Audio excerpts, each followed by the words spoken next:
السلام علیکم ورحمۃ اللہ وبرکاتہ۔ بسم اللہ الرحمن الرحیم، والصلاة والسلام علی رسولہ الکریم وعلی آلہ واصحابہ اجمعین، اما بعد۔ میرے محترم بھائیوں بہنوں، بچوں بچیوں، بیٹوں بیٹیوں، دوستوں، اللہ نے جتنے مخلوق پیدا کی ہے اس میں صرف انسان کو امتحان کے لیے پیدا کیا ہے۔ خلق الموت والحیات لیبلوکم ایکم احسن عملا۔ ہم نے زندگی اور موت کا نظام چلایا تھا کہ دیکھیں کہ تم میں سب سے اچھا عمل کون کر کے اللہ کے پاس آتا ہے۔ انا جعلنا ما علی الارض زینۃ لہا لنبلوہم ایہم احسن عملا۔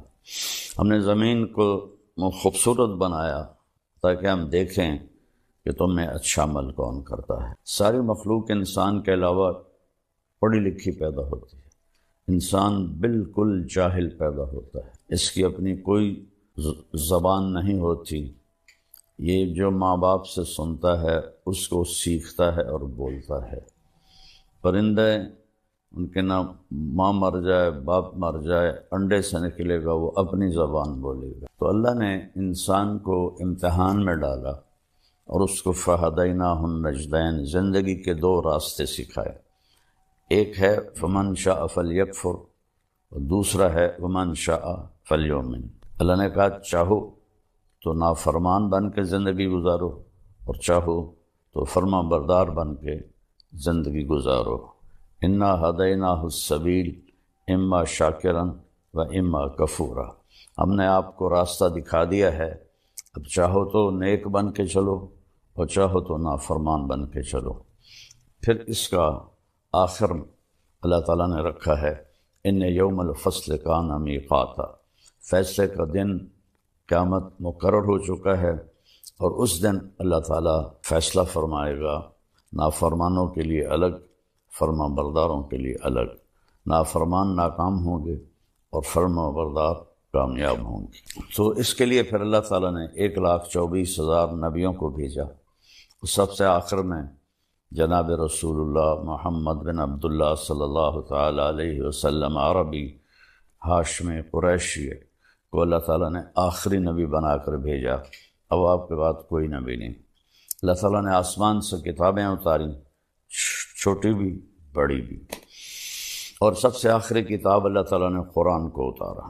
تو یہ ساری کتابیں اور چھوٹی کتابیں یہ رمضان المبارک میں اللہ تعالیٰ نے اتاری۔ اللہ کی کیا حکمت ہے اس میں۔ یکم رمضان کو ابراہیم علیہ السلام پر کچھ چھوٹے چھوٹے کتابیں اتری، 2 رمضان کو موسیٰ علیہ السلام پر تورات اتری، اور 8 رمضان کو داؤد علیہ السلام پر زبور اتری، اور 12 رمضان کو عیسیٰ علیہ السلام پر، یا 18 رمضان کو عیسیٰ علیہ السلام پر انجیل اتری، جس کو آج بائبل کہتے ہیں، اور 21 رمضان کو جس کو لیلۃ القدر کہا جاتا ہے، غار حرا میں آپ پر قرآن اترا۔ لیکن پچھلی کتابوں کے اترنے اور اس کے اترنے میں فرق ہے۔ پچھلی کتابیں پوری لکھی ہوئی دے دی گئیں، اور قرآن تھوڑا تھوڑا تھوڑا تھوڑا تھوڑا نزلناہ تنزیلا، ہم نے اسے تھوڑا تھوڑا تھوڑا تھوڑا کر کے 23 برس میں اللہ تعالیٰ نے اس کو مکمل کیا۔ اس کی پہلی آیت تھی اقرأ بسم ربک الذی خلق، خلق الانسان من علق، اور اس کی آخری آیت تھی واتقوا یوما ترجعون فیہ الی اللہ ثم توفی کل نفس بما کسبت۔ یہ سورہ بقرہ کی آیت ہے۔ تو اللہ تعالیٰ نے قرآن کو عربی میں، اور جو پچھلی کتابیں تھیں ان کو عبرانی میں، وہ پچھلی کتابیں تبدیل ہو گئیں، ان کے اپنے علماء نے تبدیل کر دیں، اور بائبل کی تو اصل لینگویج ہی نہیں ملتی، اس کی صرف ٹرانسلیشن ملتے ہیں، اور جو تورات ہے وہ بھی مکمل نہیں ہے، تھوڑی بہت اس کو زندہ کیا گیا ہے۔ قرآن ایک ایسی کتاب ہے جس کے بارے میں اللہ نے فرمایا انا نحن نزلنا الذکر وانا لہ لحافظون، ہم نے اسے اتارا ہے اور ہم اس کی حفاظت کریں گے۔ پھر اللہ نے کہا انہ لقول فصل، یہ فیصلہ کن قول ہے، پھر اللہ تعالیٰ نے اس کے بارے میں فرمایا لا ریب فیہ، اس میں کوئی شک نہیں ہے۔ پھر اللہ تعالیٰ نے فرمایا وَتَمَّتْ كَلِمَةُ رَبِّكَ صِدْقًا وَعَدْلًا لَا مُبَدِّلَ لِكَلِمَاتِهِ وَهُوَ السَّمِيعُ الْعَلِيمُ۔ اللہ تعالیٰ نے، تیرے رب نے اپنے کلام کو مکمل کر دیا ہر طرح سے، سچائی بھی کے ساتھ بھی اور عدل کے ساتھ بھی۔ اب دنیا کی کوئی طاقت اس کو بدل نہیں سکتی۔ دوسری جگہ فرمایا تفصیل الکتاب لا ریب فیہ، اس میں تفصیل سے تمہیں زندگی سمجھا دی گئی ہے اور اس میں کوئی شک نہیں۔ پھر ایک جگہ اللہ تعالیٰ نے فرمایا لا تبدیل لکلمات اللہ، یہ قرآن نہ تو خود بدلتا ہے، لا مبدل، نہ کوئی اسے بدل سکتا ہے، یہ محفوظ ہے۔ جیسے ہمارے نبی پر اترا ویسے ہی اسی طرح یہ محفوظ ہے۔ عربوں کے مختلف لہجے تھے تو اس لحاظ سے اس میں بعض الفاظ دوسرے جگہ دوسری جو لہجہ ہے اس کی وجہ سے الگ ہے، لیکن ان میں معنی میں کوئی فرق نہیں۔ ارأیت الذی یکذب بالدین، میں افریقہ کے وہاں پڑھتے ہیں ارأیت الذی یکذب بالدین، ہم پڑھتے ہیں حمالۃ الحطب، وہ پڑھتے ہیں حمالۃ الحطب۔ اس طرح کے معنی میں کوئی فرق نہیں، ادائیگی میں فرق ہے عرب کے لہجے کی وجہ سے۔ یہ وہ کتاب ہے جس کا دعویٰ ہے ذالک الکتاب لا ریب فیہ، یہ وہ کتاب ہے جس میں کوئی شک نہیں۔ پھر اس کا دعویٰ ہے ان ھذا القرآن یہدی للتی ہی اقوم، صرف قرآن ہی ایک کتاب ہے اب جو سیدھے راستے کی رہنمائی کرتی ہے، باقی کتابیں تبدیل ہو گئی ہیں۔ اس میں خود علماء یہود نے، علماء نصارہ عیسائیوں نے تبدیلیاں کر لی، لیکن قرآن کو آج تک نہ کوئی بدل سکا ہے نہ یہ بدلے گا۔ قیامت کے قریب اس کو اٹھا لیا جائے گا۔ ایک دن صبح لوگ اٹھیں گے، دیکھیں گے تو قرآن کے سارے اوراق صفر ہوں گے، اس پہ کچھ بھی نہیں لکھا ہوگا۔ تو لہٰذا سیدھے راستے پر چلنے کے لیے صرف ایک کتاب باقی ہے، وہ ہے قرآن پاک، اور صرف ایک نبی ہیں، وہ ہے محمد الرسول اللہ صلی اللہ علیہ وسلم، جن کی زندگی پیدائش سے لے کر وفات تک وہ من و عن کے ساتھ محفوظ ہے۔ باقی انبیاء کی زندگی محفوظ نہیں ہے، چند واقعات ہیں، چند اقوال ہیں، لیکن ہمارے نبی کب پیدا ہوئے اور کب دنیا سے گئے اور کس حال میں گئے اور کیا کیا کہہ گئے، سارے کا سارا محفوظ ہے۔ پھر قرآن کا جیسے اللہ نے تعارف کروایا ہے وہ سارا تو میں نہیں بتا سکتا، ایک دو آیتیں بتاؤں گا۔ اس کی عظمت دلوں میں اتارنے کے لیے، اس لیے کہ جب تک حاکم کی دل میں عظمت نہ ہو تو حکم کی عظمت نہیں ہوتی، کہنے والے کی طاقت کا پتہ نہ ہو تو اس کے کہے کی طاقت بھی معلوم نہیں ہوتی۔ سورہ طٰہٰ کو اللہ تعالیٰ نے شروع کیا ہے تو اس میں اللہ نے بتایا کہ یہ کس کا کلام ہے، تنزیل ممن خلق الارض والسماوات العلا، اللہ اکبر، یہ اس ہستی کا کلام ہے جس نے زمین کو بنایا اور آسمانوں کو بلند کیا۔ اور تنزیل کا قرآن ایک کلام ہے، کتاب بعد میں ہے، اور یہ فرق ہے۔ قرآن اللہ کا کلام ہے، اللہ کی ذات سے نکلا ہے۔ باقی تین کتابیں لکھوائی گئیں، تورات، زبور، انجیل، بائبل لکھوائی گئی، وہ تبدیل ہو گئی۔ قرآن اللہ کی ذات سے نکلا ہوا کلام ہے، اللہ نے خود اسے بولا ہے، اس کو آج تک کوئی بدل نہیں سکا، نہ یہ بدلے گا۔ تو تنزیل، ایک تو میں کہوں کہ وہ آ رہا ہے، میں اب لہجہ بدل کے کہتا ہوں وہ آ رہے ہیں، تو آپ کو معلوم ہوگا کہ کوئی بڑی شخصیت آ رہے ہیں۔ چہرے سے بھی ہوتا، میں کہتا ہوں آ گیا، مطلب معمولی آدمی آ گئے، ان کو بہت بڑا آدمی ہے۔ تو اگر تنزیل، وہ آ رہا ہے، وہ اتارا جا رہا ہے، کس کی طرف سے؟ ممن خلق الارض، جس نے زمین کو پیدا کیا، والسماوات العلا، بلند آسمانوں کو پیدا کیا۔ آج تک قرآن کے بغیر، آسمانی علم کے بغیر کوئی یہ سمجھ نہیں پایا کہ اس کائنات کو کس نے پیدا کیا، کیسے پیدا کیا۔ لہذا ایک طبقہ بہت بڑا ہے ایتھیسٹ، جو کہتے ہیں یہ خود بخود پیدا ہو گیا ہے، یعنی اس سے احمقانہ اور بے وقوفی کی کوئی بات ہی کوئی نہیں ہے کہ یہ سارا کچھ خود بخود پیدا ہو گیا ہے اور یہ کبھی نہیں ختم ہوگا، یہ ایسے ہی چلتا رہے گا۔ خیر وہ تو دوسری بات ہے۔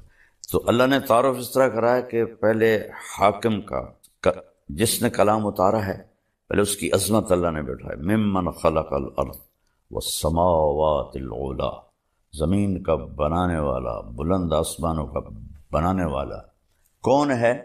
تو اللہ نے ابھی اپنا ذاتی نام نہیں بتایا، تعریف صفتیں بتائیں، نام پیچھے جا رہا ہے، تو اندر انسان کے شوق بڑھتا جا رہا ہے کون؟ تو آتا ہے الرحمن، یہ رحمان ہے جس نے اتارا۔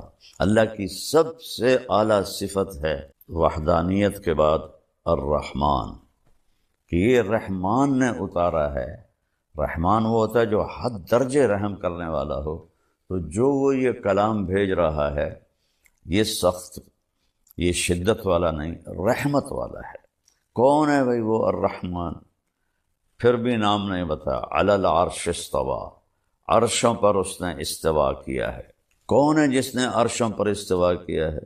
تو پھر نام نہیں بتایا، آگے اپنی حکومت بتائی۔ لہو ما فی السماوات، آسمانوں میں جو کچھ ہے وہ اللہ کا، وما فی الارض، زمین میں جو کچھ ہے وہ اللہ کا، وما بینہما، اس کے درمیان جو کچھ ہے اللہ کا، وما تحت الثری، زمین کی تہ میں جو کچھ ہے اللہ کا۔ للہ المشرق والمغرب فأینما تولوا فثم وجہ اللہ، مشرق بھی اللہ کا، مغرب بھی اللہ کا، جدھر دیکھو گے اللہ کی قدرت کے نظارے تمہیں نظر آئیں گے۔ تو پھر سوال کون ہے بھائی؟ پتہ تو بتاؤ ہے کون؟ تو پھر صفت آئی وَإِن تَجْهَرْ بِالْقَوْلِ فَإِنَّهُ يَعْلَمُ السِّرَّ وَأَخْفَى، اور وہ ہے کہ تم زور سے بولو جیسے میں بول رہا ہوں، یا تم دل میں بولو، دل میں، جیسے آپ دیکھیں میں نے ہونٹ بند کر لیے، میں کچھ بولا ہوں، اسے میرے کانوں نے نہیں سنا، فیل کیا ہے، محسوس کیا ہے۔ تو اللہ کہتا ہے کہ اگر تم وہ ہو کہ ساری کائنات کے انسان، مرد، عورت، جنات زور سے بولو یا دل میں بولو، وہ تمہارے اونچی بولنے کو بھی سنتا ہے، اور تمہارے دل میں جو خیال اٹھ رہے ہیں ان کو بھی سنتا ہے۔ یہ اپنی ہیبت بٹھائی، چونکہ کہنے والے کو آپ نہیں جانتے، اس کے کہے کو بھی نہیں جانیں گے۔ آج قرآن پہ عمل کیوں نہیں ہے؟ کیوں؟ اللہ کو لوگ جانتے ہی نہیں، اللہ کا سیدھا نام بھی لینا نہیں آتا، خدا کہتے رہتے ہیں، خدا کہتے رہتے ہیں۔ اب آیا اللہ کا نام، اور میں پیچھے سے پڑھتا ہوں۔ تنزیل ممن خلق الارض والسماوات العلی الرحمن علی العرش استوى له ما في السماوات وما في الارض وما بينهما وما تحت الثرى وان تجهر بالقول فانه يعلم السر واخفى۔ اتنی لمبی اپنی ہیبت، قدرت، طاقت بیان کی، اور انسانی شوق بڑھ گیا، یار بتاؤ تو صحیح ہے کون؟ تب آیا اللہ۔ اللہ نے اپنا اب نام لیا، اللہ، یہ اتارنے والا، زمین بچھانے والا، آسمان اٹھانے والا، اور رحمان انتہائی مہربان، عرش پہ استوا کرنے والا، زمین آسمان کا اوپر نیچے دائیں بائیں آگے پیچھے مشرق مغرب شمال جنوب کا مالک، اور سب کی سننے والا، چاہے زور سے بولیں یا دل میں۔ کون ہے بھائی؟ اب تو بتاؤ، دل دھڑک رہا ہے، کہتے ہیں وہ اللہ ہے۔ اللہ، اللہ کیسا ہے؟ لا الہ الا ہو، اس کے سوا کوئی عبادت کے قابل نہیں، اس کے سوا کوئی مدد کے قابل نہیں، اس کے سوا کوئی دینے والا نہیں، اس کے سوا کوئی مارنے والا نہیں، اس کے سوا کوئی زندگی دینے والا نہیں۔ تو کیسا ہے وہ؟ لا الہ الا ہو، وہ ایک اکیلا ہے، اس کا کوئی شریک نہیں، اس کے کوئی مد مقابل نہیں۔ الملک لا شریک لہ، الفرد لا ند لہ، تنہا ہے، اس کی مثل کوئی نہیں۔ العلج لا سمیع لہ، بلند ہے، اس کا ہمسر کوئی نہیں۔ الاول بلا بدایہ، اس کی وہ سب سے پہلے ہے، اس کی ابتدا کوئی نہیں، والآخر بلا نہایہ، وہ سب سے آخر ہے، اس کی انتہا کوئی نہیں، قدیم بلا ابتدا ودائم بلا انتہا، ہمیشہ سے ہے ابتدا کے بغیر، ہمیشہ رہے گا اینڈ کے بغیر۔ تو اور کوئی ہے اس کی صفات جیسا نہیں، لہ الاسماء الحسنی، تمام خوبصورت صفات اس ایک اللہ کی ہیں۔ تو اس طرح اللہ نے قرآن کا تعارف کرایا کہ یہ تمہارے رب کا کلام ہے۔ امت نے چھوڑ دیا تو ذلت کی پستیوں میں گر گئے۔ پھر میں دو جگہ اور آپ کو بتاتا ہوں کہ اللہ تعالیٰ فرماتے ہیں، یا ایھا الناس قد جاءتکم موعظۃ من ربکم وشفاء لما فی الصدور وہدی ورحمۃ للمؤمنین۔ یہ اللہ نے قرآن کا فائدہ بتایا۔ یہ کیا ہے؟ تمہارے پاس یا ایھا الناس کہا، یا الذین آمنوا نہیں کہا، صرف مسلمانوں کو نہیں کہا، بلکہ اس قرآن کے بعد پوری دنیا کے لیے اب ایک ہی کتاب ہے، وہ قرآن ہے۔ باقی کتابیں ویسے ہی بدلی ہوئی ہیں، ان میں ویسے ہی کتنے مذاہب ہیں جن میں بت پرستی آ گئی ہے۔ اپنے ہاتھوں سے، کمال نادانی کی بات ہے، اپنے ہاتھوں سے ایک بناتے ہیں، پہلے پتھر سے بناتے تھے، اب پلاسٹک سے بناتے ہیں، پھر اسی کے آگے ہاتھ جوڑ کے کھڑے ہو کر اس سے مانگ رہے ہوتے ہیں۔ بھلا اس سے زیادہ نادانی کی کوئی بات ہو سکتی ہے؟ ہاتھوں سے بنی ہوئی چیز کی پوجا شروع کر دینا۔ اللہ کے نبی کے دور میں بنو حنیفہ تھے، تو وہ یہ ادھر نجد میں رہتے تھے، ریاض کی طرف۔ تو ان کے ایک سال کھجوریں بہت زیادہ ہوئیں، تو انہوں نے فالتو کھجوروں کا بت بنا دیا اور ایک سال تک اس کی پوجا کرتے رہے۔ اگلے سال خشک سالی ہوئی اور پھل تھوڑا آیا، تو اسی خدا کو توڑ تاڑ کے تقسیم کر کے کھا گئے۔ یہ انسانی عقل تھی، اس وقت بھی تھی، اب بھی یہی حال ہے۔ پتھر کے بت بناتے ہیں، پلاسٹک کے بت بناتے ہیں، پھر انہیں کے آگے ان کو سجدے بھی کرتے ہیں، ان کے آگے ہاتھ بھی جوڑتے ہیں۔ تو میرا اللہ کہہ رہا ہے، میں نے تمہارے لیے، اے دنیا کے انسانوں، تمہارے پاس ایک نصیحت آئی ہے، اور یہ اس کے 3 کام ہیں۔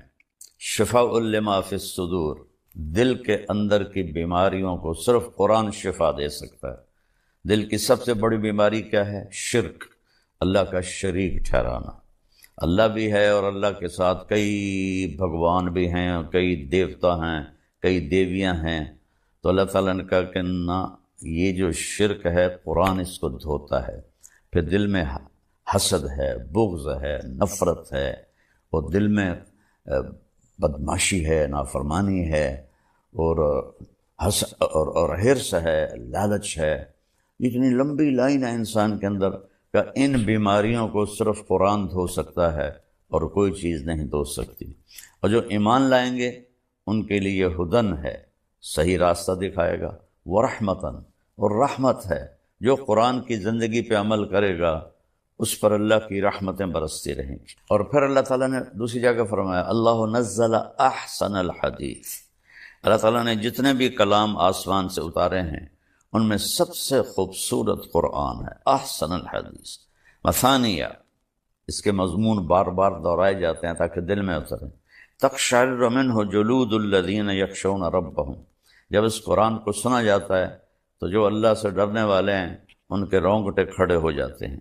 وَتَلِينُ جُلُودُهُمْ وَقُلُوبُهُمْ إِلَى اللَّهِ، اور ان کے دل نرم ہو جاتے ہیں اور وہ اللہ کی طرف مائل ہو جاتے ہیں۔ تو میرے عزیزو، قرآن اور رمضان ان کا آپس میں بہت جوڑ ہے۔ تو میری آپ سب سے گزارش ہے، اللہ نے ہمیں قیام اللیل دیا۔ تراویح کا نام تو بعد میں پڑا ہے، اصل نام قیام اللیل ہے، رات کی نماز۔ تو اس میں اس پر یوٹیوب پر لڑائی ہو رہی، 8 نہیں ہیں، 20 ہیں، 20 نہیں ہیں، 8 ہیں۔ بھائیو، پوری امت نے سینکڑوں سال 20 رکعت پڑھی ہیں، اور امت کا جو عمل ہوتا ہے صدیوں کے ساتھ، وہ بہت بڑی دلیل اور حجت ہوتا ہے۔ ہاں، 8 کی روایت بھی موجود ہے، میرے نبی نے 8 ہی پڑھائیں، اور ابوبکر کے زمانے میں 8 ہی پڑھی جاتی تھی، حضرت عمر کے ابتدائی دور میں 8 ہی پڑھی جاتی تھی۔ پھر انہوں نے سب کو جمع کیا موطا امام مالک کی روایت ہے کہ آپ نے ابی بن کعب اور تمیم داری سے فرمایا کہ 20 تراویح پہ لوگوں کو جمع کرو، تو اس سے سب صحابہ نے قبول کیا. کسی نے نہیں کہا یہ تو بدعت ہے، پہلے تو 8 پڑھی جاتی تھیں، چونکہ یہ نوافل ہیں، نفل زیادہ پڑھو نفل تھوڑے پڑھو، اس میں کوئی بدعت کی بات نہیں ہے. بلکہ خلافت راشدہ کے دور میں 20 چلتی تھیں، بعد میں 20 چلیں.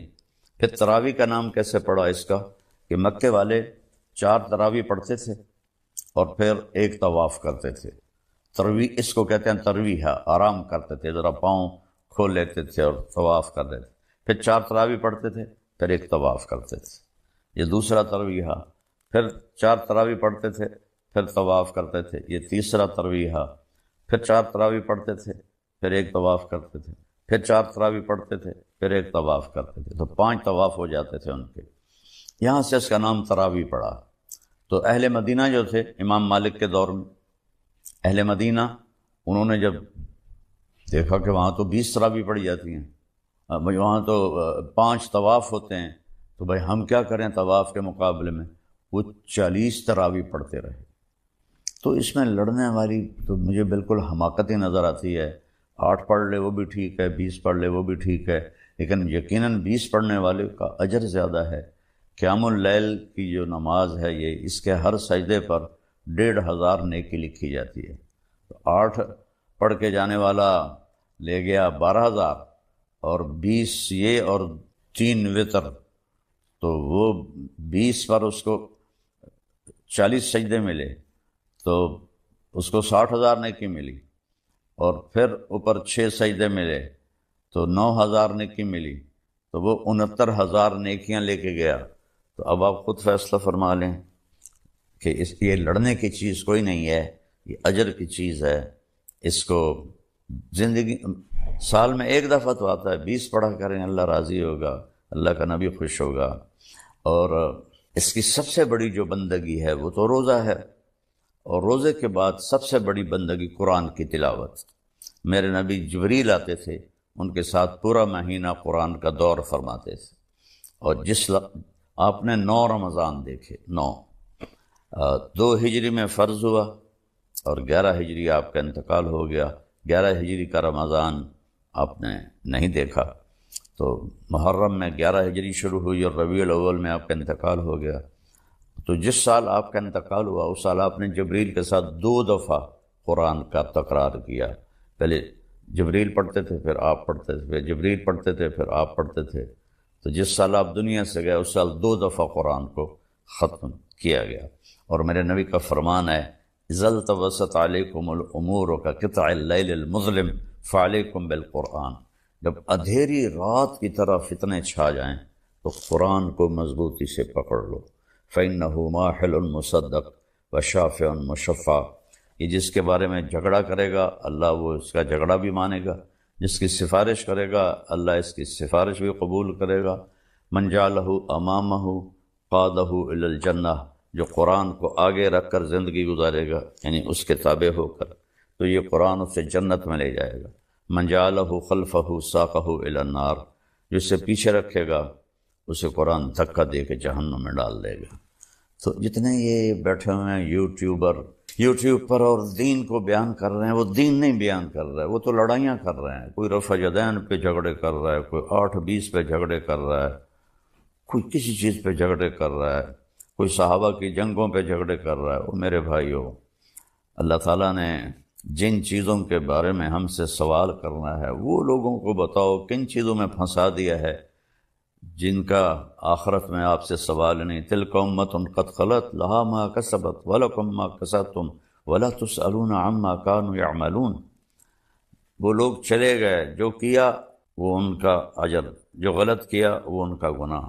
تم سے تھوڑے پوچھا جائے گا. قبر میں کیا پوچھا جائے گا؟ من رب، تیرا رب کون ہے؟ لوگوں کو بتاؤ کہ رب کون ہے. ما دینک، تیرا دین کیا ہے؟ وہ اسلام ہے. لوگوں کو بتاؤ اسلام کیا ہے. میرے نبی نے کیا بتایا کہ اسلام 5 چیزیں ہیں: کلمہ، نماز، روزہ، حج، زکوٰۃ. یہ ابتدا ہے، اور انتہا کیا ہے؟ بنی الاسلام علی 5. اور انتہا کیا ہے؟ انما بعثت لاتمم مکارم الاخلاق. میں تمہارے اخلاق مکمل کرنے آیا ہوں. اور جتنے یہ یوٹیوب پر، میں تو بہت کم سنتا ہوں جو کہ میرے سر میں درد رہتا ہے، لیکن تھوڑا بہت جب کبھی سنتا ہوں تو اتنے اخلاق سے گری ہوئی گفتگو ہوتی ہے، اتنی اخلاق سے گری ہوئی گفتگو ہوتی ہے کہ رونا آتا ہے۔ لگتا ہے ان لوگوں نے کبھی سیرت پڑھی کوئی نہیں کہ میرے نبی کس طرح، کیسے انہوں نے لوگوں کے ساتھ معاملہ کیا اخلاق کا۔ اور پھر ما تقول فی ھذا الرجل، یہ ہستی کون ہے؟ جناب رسول اللہ۔ تو اپنے نبی کی زندگی بتاؤ۔ تو یہ سوال ہیں جو ہم سے پوچھے جائیں گے۔ پھر قیامت کے دن لا تزال قدم عبد حتی یسأل عن اربع، زمین انسان کے پاؤں کو پکڑ لے گی جب تک چند سوال نہ ہو۔ ان عمرہ فیما افناہ، بتاؤ میرے بندے زندگی کہاں خرچ کی؟ ان شبابہ فیما ابلاہ، جوانی کہاں کیسے گزاری؟ ان علمہ ما عمل بہ، علم کے بارے میں پوچھا جائے گا کیا عمل کیا؟ ان مالہ من این اکتسب وفیما انفق، پیسہ کہاں سے کمایا، کہاں خرچ کیا؟ یہ سوال ہیں۔ یہ لوگوں کے اندر ان کو ابھارو، کن چیزوں پہ لڑ رہے ہو۔ پھر ایک دوسرے پر اعتراض ہوتا ہے تو وہ اس کا جواب دیتا ہے، پھر وہ اس کا جواب دیتا ہے، وہ اس کا جواب دیتا ہے۔ کیا تم اس لیے بیٹھے ہو کہ لوگوں کو کی زندگی برباد کرو، ان کا وقت ضائع کرو؟ تو میری آج کی گفتگو صرف قرآن کی عظمت پر تھی کہ قرآن کو ہم اپنی زندگی کا راہبر بنائیں اور اس کی تلاوت کریں، اس کا ترجمہ پڑھیں اور اپنے اللہ سے مانگیں۔ اگر آپ قرآن کا صحیح ترجمہ پڑھ لیں تو آپ سامنے بیٹھنے والوں کو پکڑ سکتے ہیں کہ کیا بول رہے ہو۔ تو میری گزارش ہے تراویح کا اہتمام کریں، لوگوں کو سحری کھلائیں، لوگوں کو افطاری کروائیں، تو اللہ تعالیٰ خوش ہوگا ماشاءاللہ۔ ایک آدمی کو ایک گھونٹ لسی پلا دو تو اس کے روزے کا پورا اجر آپ کو بھی ملے گا اور اس کو بھی ملے گا۔ تو بہت لوگ ہیں ماشاءاللہ دسترخوان چلاتے ہیں، اللہ ان کو بہت جزائے خیر دے۔ کئی ہمارے بھائی بہن ہیں جن کے دسترخوان حرمین میں چلتے ہیں، اللہ نے اس کی بہت اعلیٰ جزا عطا فرمائے۔ تو قرآن کے ساتھ دل لگائیں۔ میری آج کی